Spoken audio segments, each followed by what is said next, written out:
You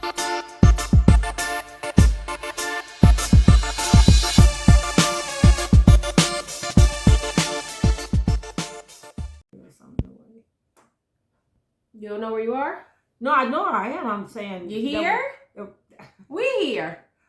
How's it going? Oh, I didn't know we was ready. I'm sorry. We talked for 20 minutes before we press go. You never ready when we press go. You didn't say go. There's a big red counter going for you right there. Well, we're back. It's Sorry, Tuesday. We don't have our production staff to get you on a countdown today. It's a Tuesday, and here we are. We're here. College football playoff selection show. Now, this is round 5. Who's in, who's out? This is the last projected show because, as we know, Sunday is it. Go hell or high water. Selection Sunday. We're gonna have conference champions. Bowl games. We're gonna have no. Don't they expect the bowl games? No, I don't give a about the bowl games. I'm talking about on Sunday. We won't know who's going. Right. We're gonna know. Great. I love people to go to bowl games, etc., etc. But I'm saying we're gonna know the true 12-team playoff bracket on Sunday, Selection Sunday. Okay. But let's not get ahead of ourselves. Okay. Let's talk about the show today. What I want to do, I want to run down the seeding. I don't care who's ranked top 25, because then I want to chat. Because some of those people who are not, you know what I mean, maybe not in the 12 seeding, they could make some waves. And what do they say? You win and you're in. Yeah. Okay? Yeah. Number 1, we all know the only undefeated team left in the CFP, Oregon. Number 2, Texas. Number 3, SMU. Number 4, Boise. And that's because they're projected as the top-ranked leaders of their conference again. Right now. Right now, because Championship Saturday will tell us. Number 5, Penn State. Number 6, Notre Dame. Number 7, Georgia. Number 8, Ohio State. Number 9, Tennessee. Number 10, Indiana. Number 11, Alabama. Number 12, Arizona State. And again, those numbers are the seeding, not where they're ranked. Because as you pointed out, Notre Dame is ranked number 4 in the nation right now. But because Notre Dame has no conference, they have no conference championship, they could never be seeded higher than 5 during this new layout of the 12-team conference. Right? Right. Right. Okay. I'm with you so far. Okay. Here's where it got sticky. Cue Tyler, the creator, and his new song. You're not hip. I have to put that in there. Well, we can't put it in there copyrights, but you know what I'm trying to say. Anyway, last selection, Miami was leading the ACC, so they were seeded 3. Today, I didn't say Miami's name. Because Miami is not in the seedings to win or to be in the playoffs. Because they are not in the ACC championship. Which brings me to this conversation. Who is in the ACC championship? Clemson and SMU. I can't understand how the heck... Clemson's how the heck Clemson? Dabo told you. You're Dabo 17. Told you. Dabo been crawling up, getting knocked down and crawling up since week 1. Miami. You said it. Thanks, Mike. You said it. Now, if Miami didn't lose to Syracuse, then Clemson's not in. So it's Clemson, who's ranked 17, and SMU, who's ranked number 8. Clemson wins, boom, they're seeded number 3. They're in the championship playoff. I don't want to see the win and you win. Win and you win. That's sweet. I want to see it. I want to see it. The other thing that came up, we always love to argue over the arguments or the stupid things. Well, the things we may have a slight disagreement about from the guys on the show. Reese, Booger, Joey, and McElroy. Booger's got a comment about because he's French now, we better be careful. We've got Alabama with 3 losses over a 2-loss Miami. First of all, who is we? I don't know. Is Booger in the committee? Yeah, I think he goes to be. I think he wants to be, but he's not. Well, and I get his point. Yeah. I do get his point. But I also got the committee's point. Yeah, of course. Ward laid it out. Of course. Ward laid it out. Who, what, why? And I went, that makes sense. Yes, for being a commissioner of the CFP committee. He said, we chose them because he said Alabama is 3-1 over top 25 teams. Yes. He said Miami is 0-1, right? 0-1 over playing the top 25 teams. Right. Then he wanted to say Alabama is 6-1 over teams who are playing above 500. Yes. Whereas, which was a good point to me, Miami, you're only 4-12. 4-2, I'm sorry. Teams that are over 500 right now. Over 500. Yes. You've only won 4, lost 2. Which, to break that down for people, because I just learned what that means this past NBA season, over 500 means you got the number of wins and losses. Right. So if you're 6-6, you're at 500. Right. You're 7-6, you're over 500. Versus if you were 5-6, you're under 500. So I love that he pointed that out. I love how he's so on point. And like you said, I can't argue with that. So I was. Well, you can. Well, you can, but you shouldn't. It doesn't. You shouldn't. Booker can argue with that. You shouldn't. But where's your argument? I mean, it was later. I didn't even think about that. There have so many things to think about. I don't even think about half the things these committees think about. Well, here's the thing. And go ahead. Sorry, no. But I guess these committees, the committee, I guess that's some of the little things we don't see. Well, and we're going, why did they only play? No. I disagree. Oh, that's some of the things that you may not. That's not on the surface because we just sat here. Oh, Miami or Alabama lost 3 times. They're 9-3. Miami lost twice. They're 10-2. But you and I have watched a lot of the games. Yeah. The things that have come to nip people in the butt on this here ranking, we have been pointing out. I thought Cal should have beat Miami. And Reese pointed out, Cal won, but on 2 to 3 controversial calls. Yes, he did. There was a Virginia I thought that game, was very interesting calls. too. It could have went either way. Well, no, and you squeaked out. Now we're not going any other way like what's his name, Franklin from Penn State. We ain't talking about his big calls that could have went either way. We're talking about 1 score differences. 7 points, 3 points. In a game where you clawed back and at the last minute BYU you caught back in it, right? And so I thought that was a really good point. Now you'd ask me, I just go off of the Kelly Common Sense, which I think is a meter that I should bottle and sell.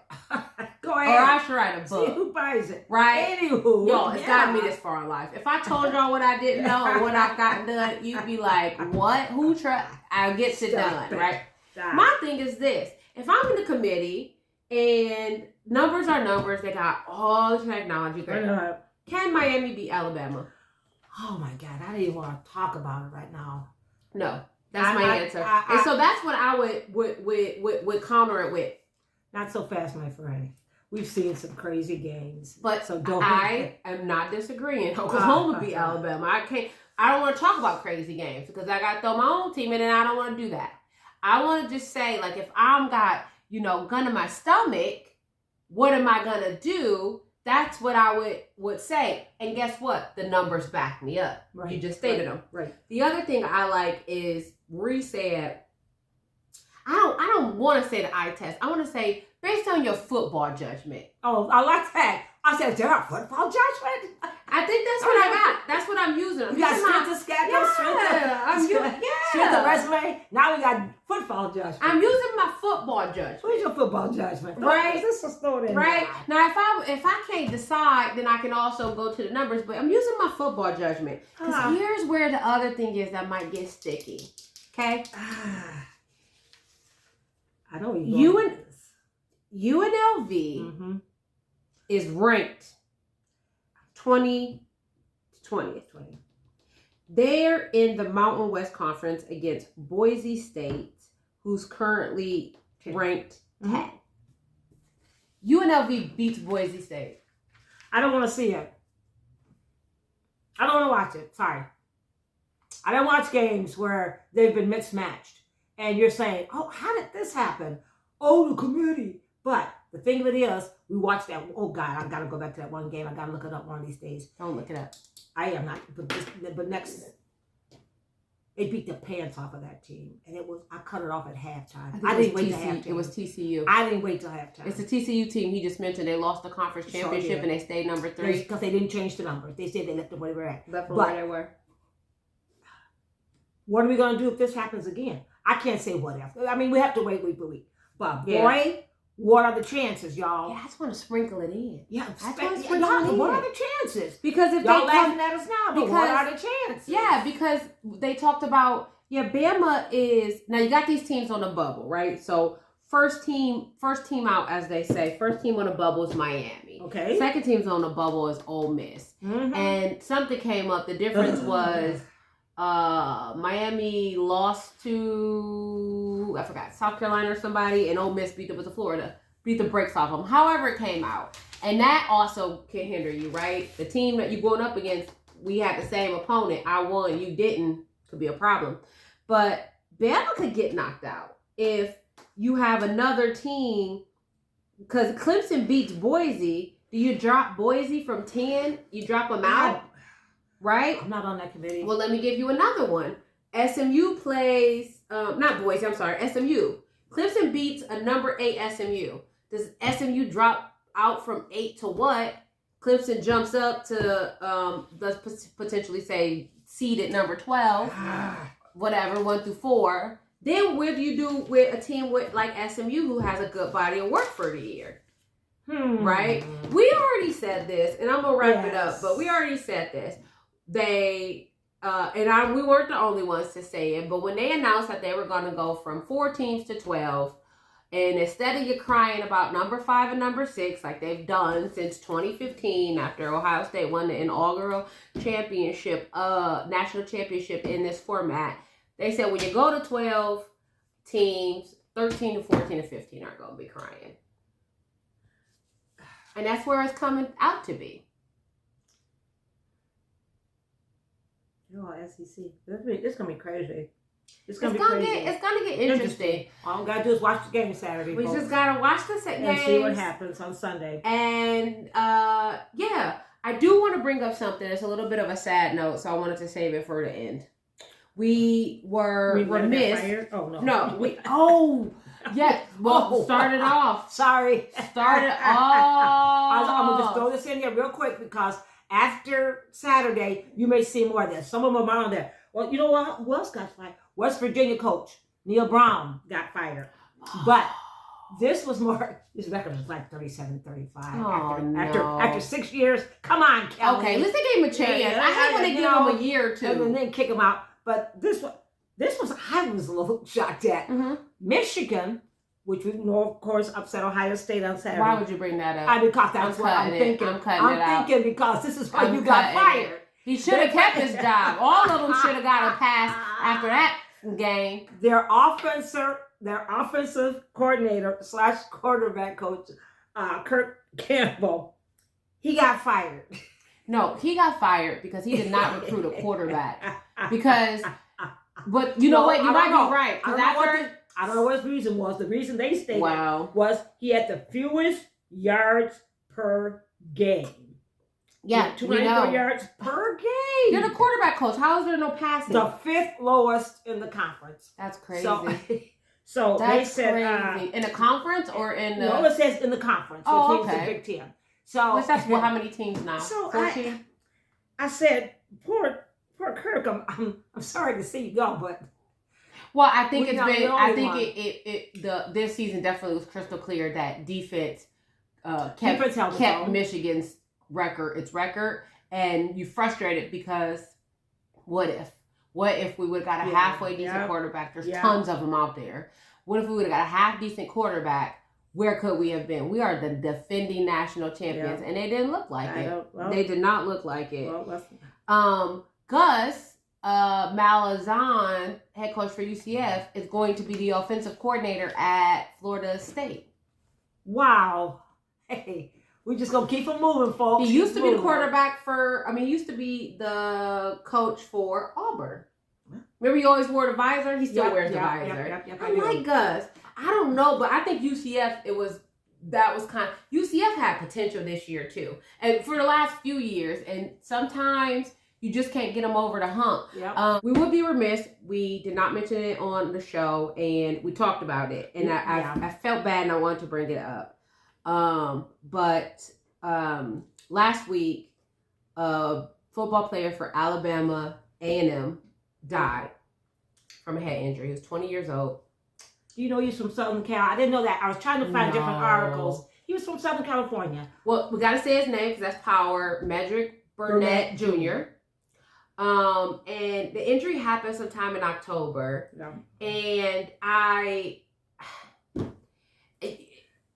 he just passed, but it happened in October. He had been in the ICU, and all the things. And first, it was kind of frustrating because you're like, dang, why we didn't hear it or they didn't mention it?